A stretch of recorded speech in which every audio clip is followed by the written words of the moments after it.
अस्सलाम वालेकुम viewers, welcome to learning arc PSY 513 forensic psychology lesson number 7 investigative psychology आज हम रीड करने जा रहे हैं। Media hype vs reality. Media hype films वगैरह में हम देखते हैं कि किस तरह दिखाया जाता है कि क्रिमिनल का अगर स्केच बन गया है तो एग्जैक्ट वो क्रिमिनल फ़ौरन पकड़ा भी जाता है, मगर ये रियलिटी ऐसी नहीं है। ये चीज़ें टाइम टेकिंग होती हैं और काफ़ी मुश्किल भी होती हैं। Then is crime scene topology. 3 तरह के क्राइम सीन्स होते हैं: organised, disorganised, mix. Organised crime scenes ऐसे होते हैं जिसमें क्रिमिनल ने सब कुछ कैलकुलेटेड रखा होता है, डिसाइड किया होता है, विक्टिम भी उसने सेलेक्ट किया होता है और हर चीज़ बहुत प्लान तरीके से की जा रही होती है। इसकी कुछ कैरेक्टरिस्टिक्स गिवन है यहाँ पे कि बॉडी को ट्रांसपोर्ट कर दिया जाता है, बॉडी को छुपा दिया जाता है, जो उन्होंने बातचीत फ़ोन वगैरह पे की जाती है या किसी भी और ज़रिए से, तो वो बहुत कंट्रोल्ड होती है क्योंकि उन्हें पता होता है कि हमें बाद में देखा जाएगा। विक्टिम डिमांड सबमिसिव विक्टिम, जो वेपन्स वगैरह है वो छुपा दिए जाते हैं या फिर एविडेंस कोई भी नहीं छोड़ा जाता। Then crime scene reflect control, restraint use, aggressive act done before death. मारने से पहले उसके ऊपर अग्रेसिव एक्ट किया जाता है। जबकि डिसऑर्गेनाइज क्राइम सीन्स ऐसे होते हैं जो कि मौके पे ही कह लो कि सूरत हाल ज़्यादा गंभीर होगी और एक बंदे ने दूसरे को मार दिया, इस टाइप के डिसऑर्गेनाइज क्राइम सीन्स होते हैं। विक्टिम डिसाइडेड नहीं होता, क्राइम सीन डिसअरे होता है, हरी में किया गया होता है और बॉडी वहीं पे छोड़ दी जाती है, वेपन भी वहीं पे पड़ा होता है, विक्टिम की लोकेशन वगैरह पता होती है, विक्टिम भी पता होता है, लोकेशन भी पता होती है और जो है क्राइम सीन बहुत स्लोपी टाइप का होता है और सडन होता है। मिक्स क्राइम सीन में इस तरह होता है कि एक इंसान है जो कि प्लान करके आया कि उसने क्या क्राइम करना है, मगर वहाँ जाके सूरत हाल इस तरह हो जाती है कि उसे एक अनप्लान्ड काम भी करना पड़ता है। इसकी एग्जांपल इस तरह लें कि एक इंसान रॉबरी करने आया है और उसने प्लान किया हुआ है कि ये स्टेप्स फॉलो करेगा रॉबरी करते हुए, मगर कोई सामने आ गया और उस टाइम पे उसे मर्डर उसका करना पड़ गया। तो ये एक मिक्स क्राइम सीन है जहाँ पे ऑर्गेनाइज्ड और डिसऑर्गेनाइज्ड का मिक्सचर हो रहा है। Reality is not so neat. ये साइकोलॉजिस्ट के अकॉर्डिंग ये कहना था कि हम जिस तरह देख रहे होते हैं कि ऑर्गेनाइज्ड डिसऑर्गेनाइज्ड टोपोलॉजी को अगर हम यूज़ करके तो देखा जाए तो क्राइम सीन्स इतने नीट नहीं होते हैं, उनको डिस्टिंग्विश नहीं किया जा सकता क्योंकि बहुत सी चीज़ें एक एक क्राइम के अंदर मुलव्वस होती हैं।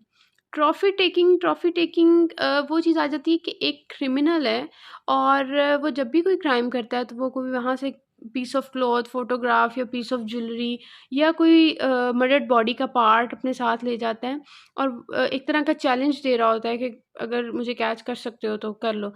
हमने देखा होगा अक्सर मूवीज़ में क्या होता है कि एक क्रिमिनल है, वो जब भी कोई क्राइम करता है तो वो अपना कोई स्पेसिफिक साइन या तो बॉडी पे छोड़ के जाता है या कोई अपनी स्पेसिफिक चीज़ हर मर्डर के साथ छोड़ के जाता है। तो वो एक ट्रॉफी टेकिंग होता है, यानी वो ऑन कर रहे होते हैं कि देखो हम तो सब कुछ कर सकते हैं और वो एक चैलेंज दे रहे होते हैं कि अगर मुझे पकड़ सकते हो तो पकड़ लो।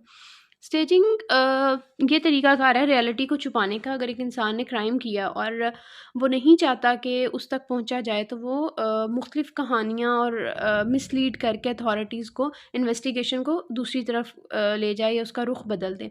ये मोस्टली वो लोग होते हैं जो नज़दीकी रिश्तेदार वगैरह या दोस्त अहबाब होते हैं जिन्होंने क्राइम किया होता है और वो ड्यूरिंग इन्वेस्टिगेशन दूसरों के ऊपर ब्लेम कर रहे होते हैं या चीज़ों को इस तरह सामने लेके आ रहे होते हैं कि उनको उनका नाम ना आए।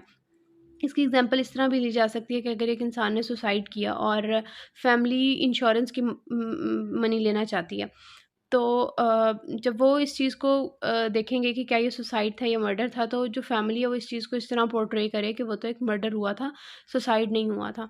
तो that is staging. Red flags. Offender who stays crime scenes usually make mistakes. जो भी ये कर रहा होता है यानी एक रियलिटी को बदलने की कोशिश करता है, तो वो सिर्फ उतना उतना हिस्सा देख रहा होता है कि अगर मैं ये काम करूँगा तो ठीक है, इनका ध्यान भट जाएगा इस चीज़ से, मगर वो क्या होता है, वो बिग स्क्रीन पे चीज़ों को नहीं देख रहा होता कि वो क्या गलतियाँ कर रहा है इस सब में, क्योंकि ज़ाहिर बात है वो घबराया हुआ भी होता है और इस दौरान वो ऐसी मिस्टेक्स कर जाता है जो कि वाज़ह हो जाती हैं कि गलतियाँ और रेड फ्लैग्स उन्हें कहा जाता है। साइकोलॉजिकल ऑटोप्सी वो होता है कि एक इंसान अगर उसकी डेथ हो गई है तो उसकी प्रोफाइल बिल्ड करना, यानी उसकी psychological reconstruction of a person. एक इंसान को साइकोलॉजिकली रीबिल्ड करना कि उसकी मेंटल स्टेटस ऐसी थी, उसका फैमिली और लोगों के साथ किस तरह का बर्ताव था, ये जानने के लिए कि आया उसने सुसाइड की थी या मर्डर किया था। इसमें ये 4 चीज़ें आ जाती हैं: psychiatric autopsy, retrospective death assessment, reconstruction evaluation, equivocal death analysis. ये प्रोफाइलिंग से थोड़ा-सा डिफरेंट होता है। एक तो ये कि इसमें इंसान का पता होता है आइडेंटिटी कि इंसान है कौन, दूसरा ये कि ये डेथ पर्सन की जा रही होती है। नेक्स्ट हमारे पास इसमें क्या-क्या चीज़ें ली जाती हैं, हिस्ट्री ली जाती है उसकी, ड्रग, अल्कोहल हिस्ट्री, उसके दादा-परदादा की history, medical history, family history, उसकी military history, educational history, dietary history, then interpersonal relationship, लोगों के साथ कैसा था, कैसा टेस्ट था उसका, बुक्स, म्यूज़िक किस किस्म की थी, उसने रिसेंट फ़ोन कॉल्स वगैरह क्या की थी, उसकी कन्वर्सेशन आखिरी क्या थी, हॉबीज़ क्या थी, इंटरेस्ट क्या थे, reaction by any of above parties to the victim's death, उसकी जो लोग थे उसके इर्द गिर्द उन्होंने क्या तासुर दिया था उसके मरने पे, या उनका क्या रिएक्शन आया था, वो सारी चीज़ें। देन ये असेसमेंट की जाती है कि उस इंसान की अपने लाइफ में क्या गोल्स थे, वो किन चीज़ों पे काम कर रहा था, या उसकी लाइफ का पैटर्न क्या था, आईक्यू लेवल क्या था, उसके फियर क्या थे, ड्रीम्स, थॉट्स, किस किस्म के मूड स्विंग्स थे, मेंटल स्टेटस एग्जामिनेशन, ये सारी चीज़ें आ जाती हैं। टाइप्स ऑफ दैट, कितनी टाइप्स है, नेचुरली डेथ होना, एक्सीडेंट के थ्रू होना, सुसाइड, होमोसाइड और undetermined. Then clarification of equivocal death analysis, इसमें वही चीज़ आ जाती है कि जब एक इंसान की इन्वेस्टिगेशन की जा रही है और कुछ भी क्लियर ना हो कि वो सुसाइड था या मर्डर था, होमोसाइड था, क्या था, तो इक्विवोकल डेथ एनालिसिस के थ्रू इस चीज़ को जज किया जाता है। इक्विवोकल डेथ एनालिसिस में रिकंस्ट्रक्ट की जाती है इंसान की पर्सनल प्रोफाइल, जिसमें उसके बारे में जाना जाता है, और फिर ये एक आसान काम नहीं है प्रॉपर तरीके से उसकी प्रोफाइल को रिकंस्ट्रक्ट करना, उसकी सारे इवेंट्स को लिखना, या अगर रिकंस्ट्रक्शन में भी हम यही चीज़ रीड करेंगे कि ये समझना कि किस किस तरीके से इवेंट्स हुए थे, क्या चीज़ उसे मर्डर के लिए आमादा करती है, या क्या चीज़ थी जो उसकी सुसाइड, अगर उस बंदे ने किया तो कौन से फैक्टर्स थे जो उसे सुसाइड पे लेके आए। तो इवेंट विद इवेंट अटैच करके उन चीज़ों को एक स्टोरी फॉर्म में लेके आना ईज़ी नहीं होता, टाइम टेकिंग होता है, और ये सारी चीज़ें करने के बाद पता चलती हैं। इसमें असेसमेंट ऑफ मेंटल स्टेट देखी जाती है, देन साइको सोशल फैक्टर्स देखे जाते हैं कि उस इंसान का अपने इर्द गिर्द लोगों के साथ किस किस्म का रिलेशन था, वो अपनी लाइफ में कि हैप्पी था, सैड था, ये सारी चीज़ें।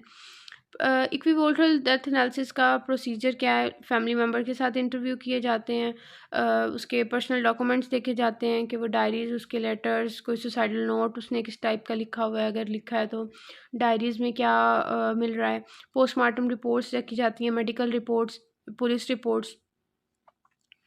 देन हमारे पास वही लिमिटिंग ऑफ प्रोफाइल जो हमने पहले भी रीड किया, इंडिविजुअल डिफरेंसेस और अनप्रिडिक्टेबिलिटी ऑफ ह्यूमन बिहेवियर।